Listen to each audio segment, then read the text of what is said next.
Okay, Professor Emerson, you can go now. Being, so utility AI, the whole point of utility AI is that What's a utility? I'll answer that question at the end. Please. I want to know now. Okay, I was going to give you an answer, this but it's too business early. what Too early for you. What's AI? Hey, great Did I question. leave early today, sir? You can leave whenever you want. Point being, so I'm Is it going to be on the test? similar to...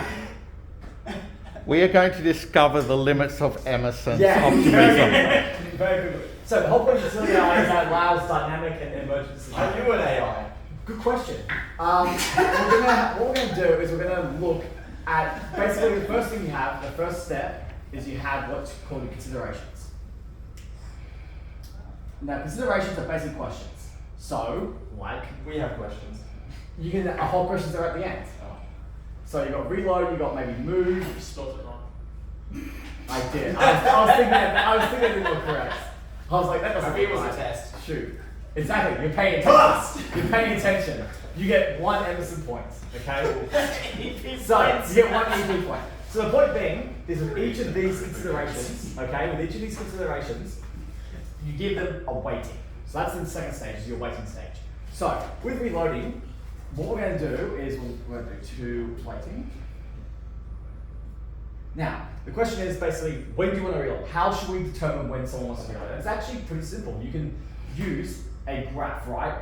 Now, you don't have to use graphs. You use any form of, basically, as long as the outputs are float, you can use it, right? But for our purposes, we'll use a graph.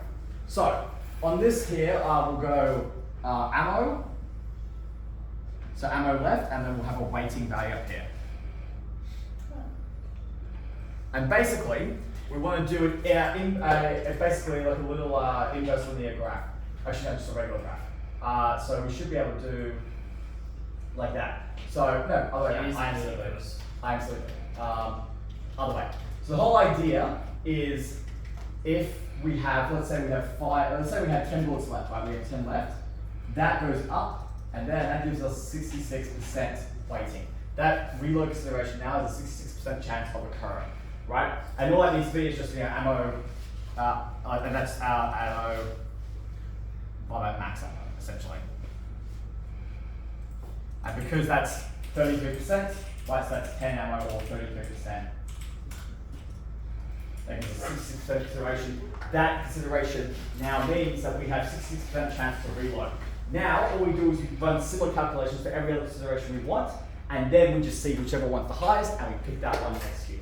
Now what that means is this AI can now dynamically make decisions. If you're in the firefight and the AI gets into cover, it can now say, hey, what's my best thing to do? Well, I've got 10 bullets left, I should probably reload. And you're not telling it to make that decision, it's just allowing it to make that decision based on the environment and circumstances. So it allows for really, really good mimicking of human behavior. Because really, we do this type of AI decision making in our heads. If we see 3 enemies there, we're probably going to be like, well, okay, I've got a maybe 10% chance of taking all these guys So show us the graph for shoot. For shoot. Yeah, great. Okay, so the shooting is going to be a little bit different. It's all very like per consideration basis, right? Because you might just want to say, if I see an enemy, that's 100% consideration. Just go and kill them instantly, right?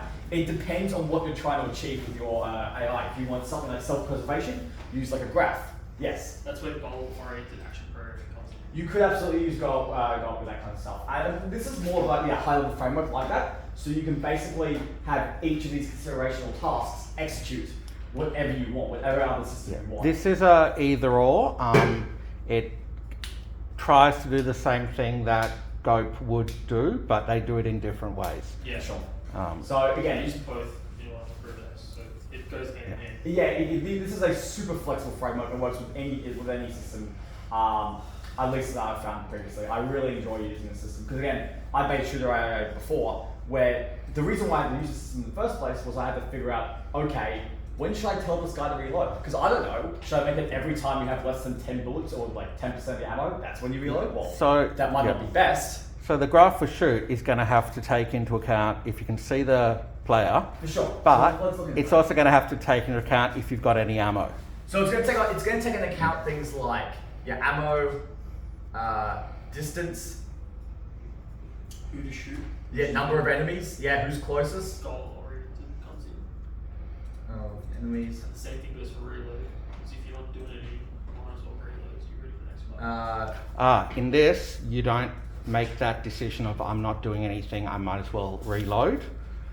In utility meat or in LED? In utility. Yeah, that's where Because but you don't need to in utility, because in utility you will make the decision, I've got ammo, I'm close to the enemy and I can see them, so I'm shooting.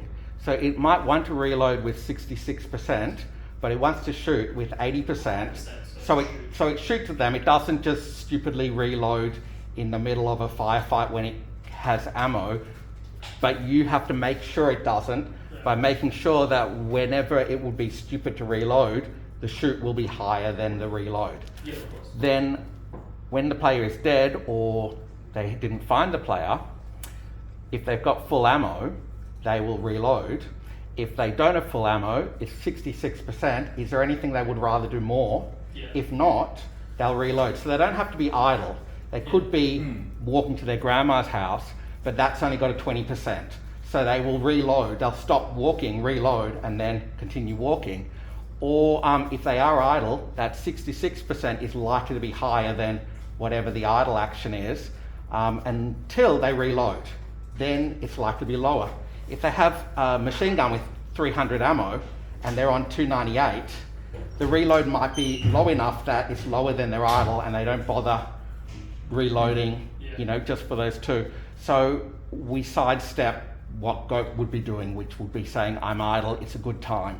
Yeah, exactly. I mean, so you asked that shoot earlier, and you can have so many factors that pour into this. The only thing you need to do is at the end, just give a float value or float weighting. That's all you need to do. You can do whatever calculations you want. So you can do things like taking the ammo, how much ammo you have left, taking the distance of the enemy. You have like a little curve here that basically say, hey, if it's between my sweet spot of 5 or 10 meters, that's when I should weight highest. But I don't want to engage if they're like really close. I don't want to engage if they're too far away. Things like number of enemies, so if it's like 5 enemies, probably don't want to engage them, but if it's 1, absolutely. There's so many different factors you can use with this, but the whole idea is, as long as you just return a float value between 0 and 1 of what percentage you want to execute that weighting, that's all you need. And this is also super design friendly, because what this means is that you can change this curve at any time to be whatever type of curve you want. So it's really easy to easy to make the code. It's really easy to make the code, but once you put it out there, it does unpredictable behaviors, and that's what we want sometimes. We don't want this for something like an operator where you need consistent behavior every single time. But if you're talking like a dynamic shooter enemy that behaves like a human would, this kind of system is really good. If we're doing something more predictable, you use a behavior tree or use just a hard coded method. But if you're doing something easy or difficult to add new actions with this, well, as long as you have the consideration there, it can be pretty easy to do it. Yeah, as long as you also you got to say as well as if you're currently in a cover point, you have less considerations you can do. So you can choose which considerations you want to do based on your current states, and that obviously can get more and more complicated as time goes on.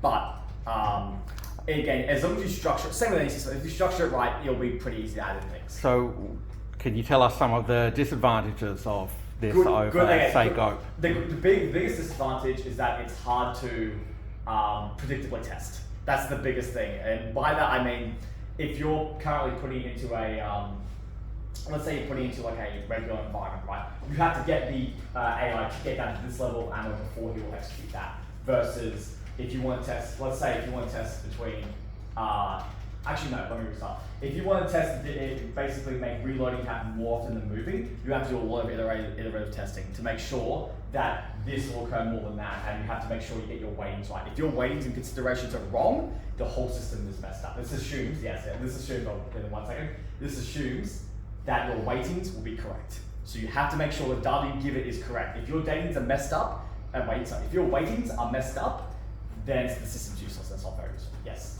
It's like nearly impossible to test the edge cases from what I've experienced. Absolutely it is, and that is a very good disadvantage.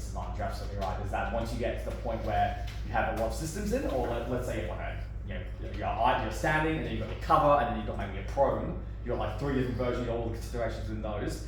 It can very quickly get to the point where if you don't structure it correctly, it can get to the point where it actually becomes very hard to test for edge cases. Yeah. But most of the time, it can work well. You must construct additional pylons. That's a good notification noise.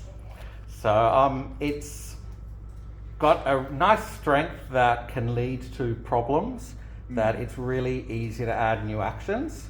So if we wanted to switch between ranged and melee weapon action, we can just add it and make a easy weighting of how close are you to the player.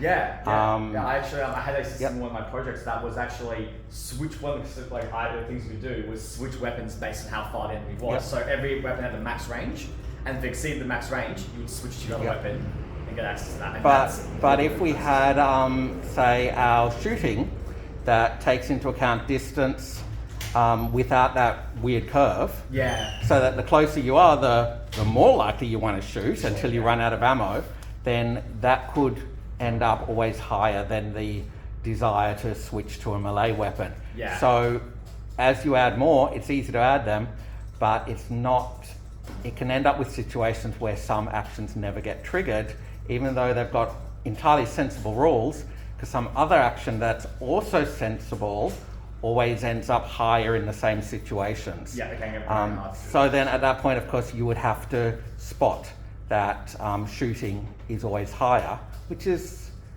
obvious in a small example, but it's not obvious in a complex example, especially when they take into account different things. Absolutely. And then you can solve it exactly like you did by saying the closer you are, the less you want to shoot. And that allows it to do things like back up and take cover or something instead of standing there shooting. Yeah, absolutely. And if they had the switch to melee weapon option, it allows that to become more common and become higher ranked. It also lets them be at a distance, run out of ammo, switch to their club and charge in instead of reloading. So you get nice different behaviors, and you can load as you said, you can turn the considerations on and off. So you can load the switch ammo, switch to melee consideration in if they've got a club, and then you get your ranged and your melee characters that can use the same AI, the same utility weightings, and behave completely differently by handing one a club, handing one a club and a gun, and handing the other only a gun. Yeah, absolutely. But yeah, does anyone have does any of the class have any? Oh, the bell hasn't rung, Tyler. The bell hasn't rung yet. You can't leave. The bell hasn't I've rung got yet. questions to ask. I'm just waiting until you finish. Okay, well, I'll finish. You ask me questions. Do you have any questions? Yeah, what's the utility AI? If you we've got the video, we've got the lecture recorded, so if you want to go back to I'd the lecture. rather you explain it if that's alright. I find videos hard to follow. Were you waiting to say that? Did you write that down? And like, oh, I can't wait to say this again. Like, yes. He's never going to expect this one. Yes. Does anyone else have any other questions before I close today? Yes. Is this Physics 101? I don't know. I can't. No, that's down the hall. That's down the hall. Shit. Is that all the questions that we have to do today? Well, great. Make sure to like and subscribe, follow for more, and I'll see you in the next one.